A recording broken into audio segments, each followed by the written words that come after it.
Namaste. Global Hindu Heritage Foundation is very happy to announce that we have started Bala Samskar Kendras, that is Sunday schools in Andhra Pradesh and Telangana. Main purpose is to make sure that we transmit this knowledge to our next generation, that is our children. Our children are our strength. They are our future. If we do not really enrich them with adequate knowledge, so they will be an easy target for other religions, especially the Christianity in Andhra Pradesh and Telangana. So they have been luring our children with some incentives to make sure that they go to the churches, so that way they can always brainwash the children at that age. So we have to prevent this kind of allurement and brainwashing. So with that aim, we started our Bala Samskar Kendras. We started about 3-4 weeks ago in about 35 villages in Andhra Pradesh and Hyderabad. And we are going to expand as we go along. So first of all, what is the need to have these Bal Samskar Kendras? As we all know, in Hinduism, we don't have any system of formal transmission of knowledge to our next generation. At one time, Gurukula concept was there, but it is almost non-existing at this particular time. So as parents, we have not been able to transmit that knowledge for many, many centuries. We were not taught by our parents. We were not taught by our grandparents for generations and generations. So as a result, we have not given adequate knowledge to our children. So that means the family failed to transmit that knowledge. The second way to learn something about your richness of our culture is through schools. In India, in Andhra and all the places, the schools have become so secular, so anti-Hindu and pro-Christian, pro-Islamic syllabus is developed, demeaning our Hindu rituals, Hindu gods, and basically, so we are being hijacked by these two religions and by the governments for many, many years. So that means they are not learning anything from the schools also. Then the next possible way to learn something is from the Hindu temples. For whatever reason, we have not really equipped to see that these temples will conduct some schools and teach our children. Even though it may be happening in the United States to some extent, in India, I don't think that many. Several temples probably did not even consider conducting these Sunday schools in order to enrich our children. So with these things, what is going to happen is, so Christians are going to take advantage of this paucity of knowledge among our children, and then they will try to lure them and tell them Jesus is the only God, everybody else is basically false gods, and you should not believe anything. So what happens in that case?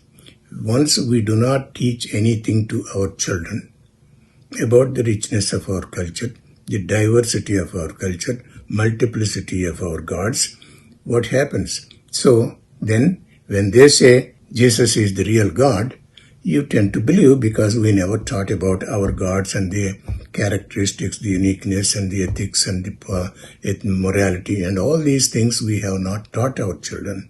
As a result, they become their targets. And Hindus are only ones who say that all religions are same, while other religions do not even respect our religions, and they will keep demeaning our religion. It is time to realize the potential danger to Hinduism and start getting acquainted with the richness of our culture. We have been advocating for so many centuries, ever since the Sanatana Dharma started, the concept of ahimsa, tolerance, inclusiveness, respect for others, and truth, and so on for the welfare of the humanity. Now it is time to think to what extent we can do these things when somebody is actually waging a war against you and trying to attack you, trying to rape you, trying to kill you. How far you are going to say that we are going to embrace ahimsa, tolerance, inclusiveness? It is time we all think about it, and we have to defend ourselves, otherwise our days are numbered if we do not take the appropriate action. One way is to make sure that we teach our children the richness of our culture, so that way they will be our ambassadors. We believe these Bal Samskar Kendras will help them to be proud of their heritage. Once they feel proud of their heritage, they will remain in its grip and become champions. The Kendras will also provide guidance, the very purpose of our life, dharma, artha, kama, moksha. So that means they are going to enrich themselves with these morals and ethics and respect for others. And we also want to teach that ours is the most scientific religion.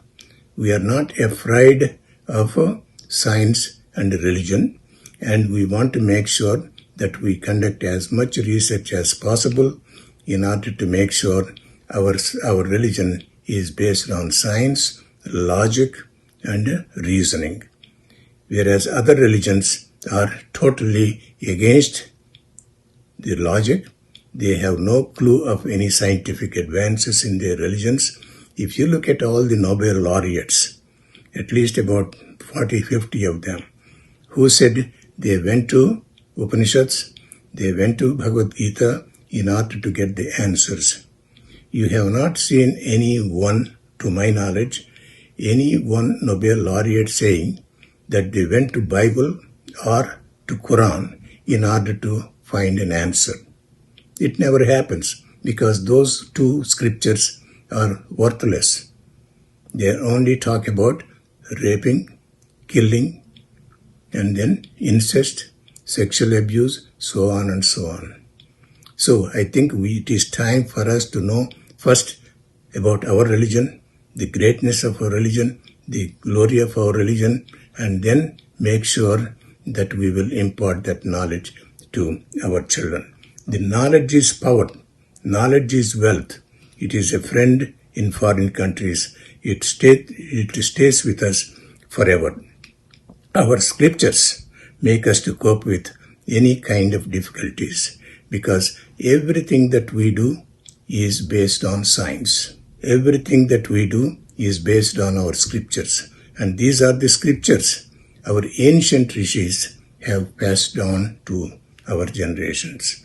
Once we are acquainted with our scriptures, I think we will take pride in our religion and we will defend it, and then we will also try to propagate it, and then go forward with a better solution to our life. Mark Twain came to India in 1896, and he has written a huge book about his experiences of visiting India.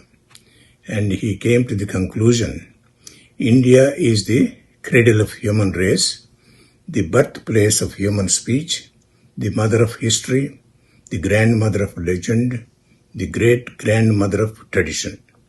Our most valuable and most instructive materials in the history of man are treasured up in India only. So let us remember how much it is stored up, the depth and the width of our knowledge is beyond anybody's scope.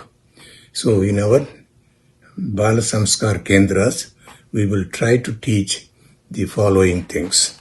So that way we are sure that our children are given adequate knowledge about the richness and the extent of our Hindu scriptures. We will start with chanting Om 3 times, and then Ganapati prayer, then Guru Stotram. Then hopefully we will also start the Surya Namaskarams, and we talk about some moral story about the Panchatantra and so many other things we will decide. And then we also talk about the national heroes who have sacrificed their life during the Islamic rule as well as the British rule. We have to recognize them, we have to remember them and their sacrifices they made in order to see that we are free from these torturous regimes and so on. So now it is time we also realize it and then try to figure it out. How do we repel these atrocious government policies toward Hinduism? And we also try to teach the scientific nature of Hinduism and then the uniqueness and the importance of Hindu temples. It's amazing how our ancestors have built these temples and the science behind it and the reasoning behind it and the power and energy that is stored in the temples. We also talk about Hindu customs and traditions, why we apply this tilak on the forehead, why we take prasadam, why we take tirdam, and so on and so on. I mean, every aspect of our life is described in our scriptures.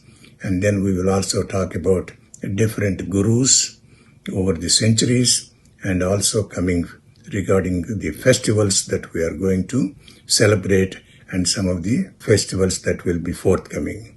And then we also talk about some of the stories in Ramayana, Mahabharata and Upanishads and Puranas.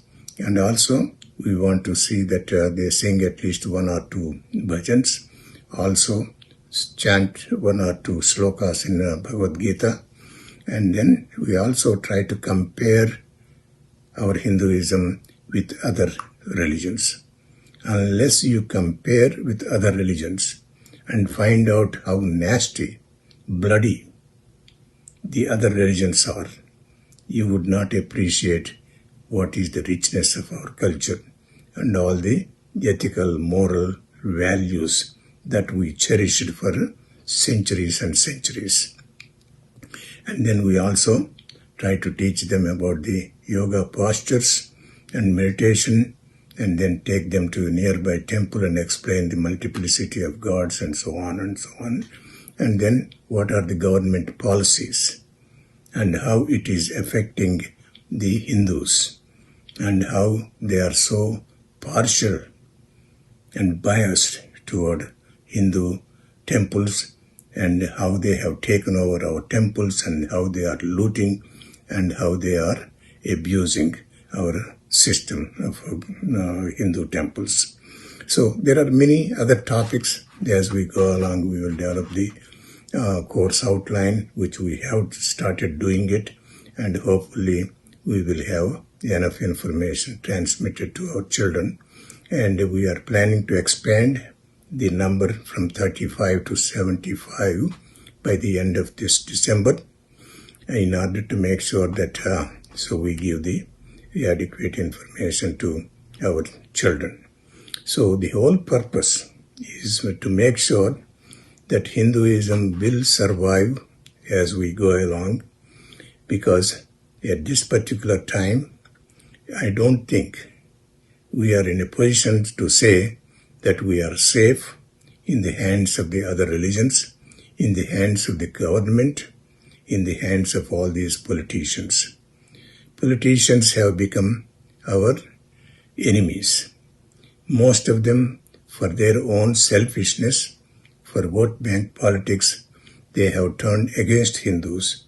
And we Hindus are failing to see it. We are not able to get united and then make sure that our Hinduism is surviving.